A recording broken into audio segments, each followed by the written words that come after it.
Okay, hi everybody. Today, what I'm going to talk to you about is using our library website to find sources. And these are your sources for all of your annotations, these are your sources for your papers, your major projects, everything. Okay, so here we are. You can see I'm on our library's website, but in case you can't figure out how to get there, let's just go to southalabama.edu, which is the main website for the University of South Alabama.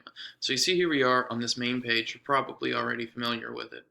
And we'll go up here to the top, and it says libraries. Click libraries, and you'll see here we have all the different libraries our schools have to offer.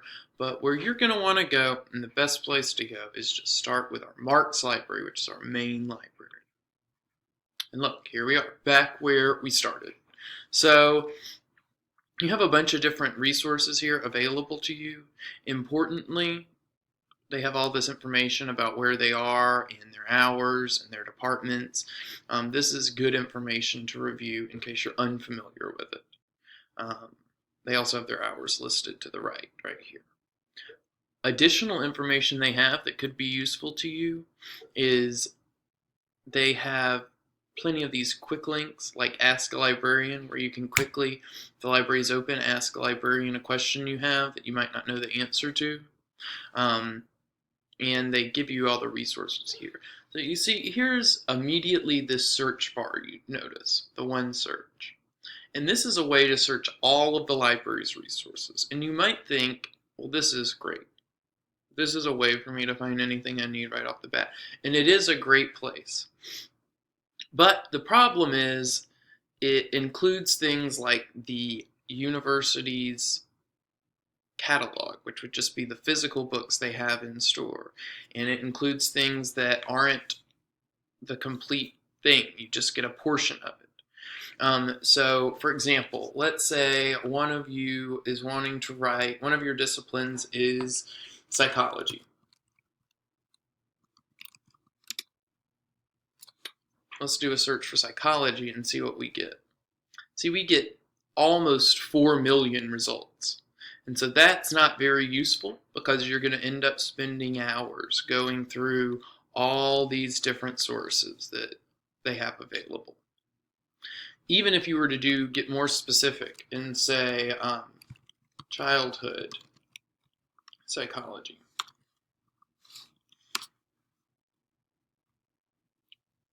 See, we're still at 110,000 results.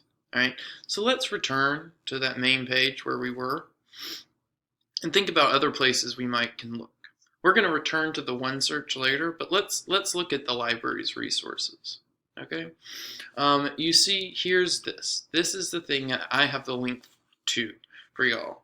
All of the databases. Now, what you can do is look through these databases and try to find one that might be useful to you.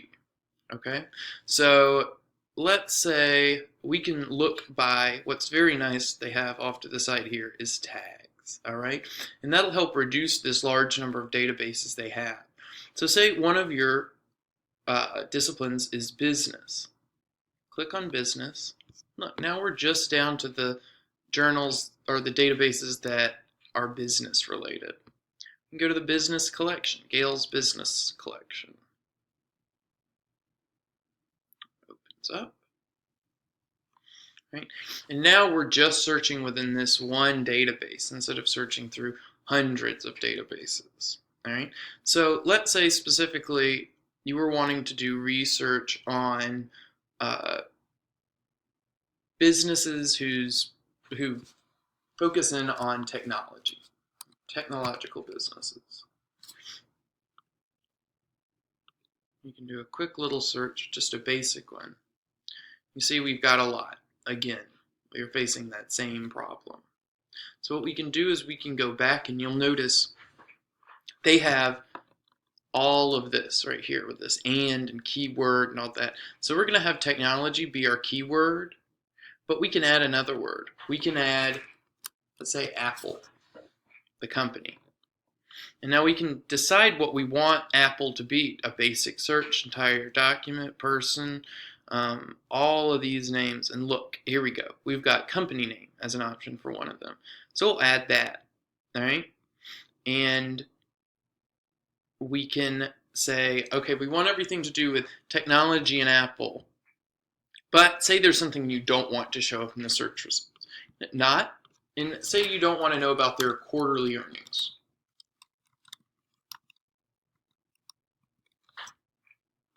Add that, all right? And so then we will get results for Apple and technology, but it won't include any results that use the phrase quarterly earnings. Now we can do a search, and look at that. Now we are down to 260. And we've got a lot of good results we can start looking through. For example, this first result is an article about Theranos, a different company, but it will make reference to it. So see, it's going to highlight all those words that we chose to include in our search. All right. So this is one way you can do this. Business Collection from Gale is a smaller database. So why don't we go to one of the big databases, all right? And what we'll do is we'll go back here to the beginning where we started.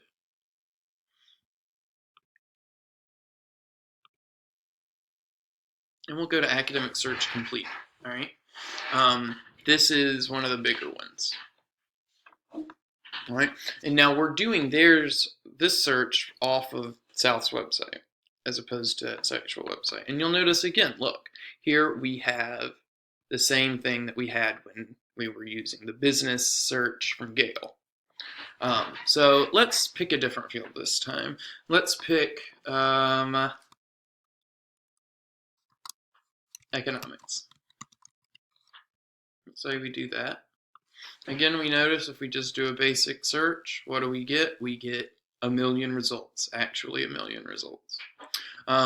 So why don't we try to get that moved down a little bit? And let's say we're going to look about John Maynard Keynes, a famous economist. But we don't want anything, let's just keep it to this for now. All right, see, we've gotten it down a whole lot. We've got a bunch of articles on the economics of Keynes, Keynesian economics. Now you'll notice, look at this. We've got some results, and they are not in English. Right? So what we can do here that's very nice is we can limit our results. So first, let's limit it to full text. You want to do that immediately because you don't want anything you can't get the full text of. And also, we want to make sure it's a scholarly journal. So why don't you go ahead and click on Scholarly Journal. And there, see, we're down to 421. That's much more manageable, but let's continue. Let's go to language. Make sure we're just getting English in there. Okay. And we can further this by saying 1974 is way too long ago, right? Generally, when you're doing academic research, what you want to do is you want to limit that to within the past 10 years at the most, okay? So let's go to 2006. There we go. And now we're down to 255. And now I think you're going to be easy, it'll be easy for you to find what you're looking for, all right? So we'll look at this first one. And you'll notice when you click on it, okay, I found my source. Now, how do I look at it? What do I do? Go off to the side here where it says PDF full text. Click on that. And boom, there you go. You've got your whole essay right there. And you can read through it and use it, make an annotation out of it, or save it so because you know you want to use this in one of your major projects or in your PowerPoint. Okay? So if you'll notice too, when you're out here, while you're here, let's go back to the search result we looked at. All the stuff you'll need for your APA citation is right here, okay? We've got our author, our source. They even tell us what each individual thing means, okay? And what it represents. So that way you can easily collect all that information and turn it into your APA citation, okay? So you'll notice you've got all these options off to the side, and I'm not gonna act like this isn't sitting in front of me. It has cite here. You can click on this thing, and it's going to show you ways to cite it in different styles. And you're gonna go, well, it just did it for me, and it's right in front of my face, so why can't I use that? The reason you'd want to avoid using it is they don't update this very often. And so there is a chance that the citation, this APA citation, might not be correct. Okay, so it's best to just do it for yourself, than try to use the one that is listed here, because there is a chance it could be incorrect. Also, another good reason to do it is because in the future you're going to have to do this, and there might not be a cite button right next to it, and you'll go, oh shoot, every time I hit that cite button and just pulled it off of there, and now I don't actually know how to do it. Okay, so don't fall into the trap of using this button on the side or those citation machines online. You can get, really, I suggest never using those citation machines online. They are very, very wrong. They are using rules that I don't really understand where they found them or why they think that they're rules, but they're not rules. So don't use those citation machines, please, because I don't want to get you in trouble for plagiarism. And if you use them, you will get in trouble because they are never correct. Okay, so let's go back to the home page again and look at some of the other things that they have available. So say you're a person like me who does enjoy a physical book from time to time. What you'll want to do is you'll want to go to Southcat. Southcat is all the physical books that they have in the library. This is just the library's catalog. Okay, so why don't we try something new? Environmental science. Okay, and we'll just hit search here. There'll be fewer results here just merely because the library is not as big as the internet is. So we do find that we have 3,000 results though. So what we can do, if there's too many, as in this case, is you can hit edit search. Okay? And what you can do is you can add on to your search by clicking on advanced over here. And look, there we are. We're back to that same old type of search that we have looked at time and time again. And we won't do it with this one because we're running short on time, but this is how you can use the variety of resources the library has to offer, right? And again, if you get confused and you don't know how to use something, there's this Ask Librarian service if you can't make it onto campus. If you can make it onto campus, the librarians are there to help you and to help the professors at the university. That's their job, so don't feel nervous asking them to help because they want to help you. Okay? So I hope this is useful to you. If you need help with this and you feel confused, feel free to talk to me or talk to a librarian. And I hope this helps you find information for your annotations and information for your major projects. All right, so have a nice week. I'll see you next week.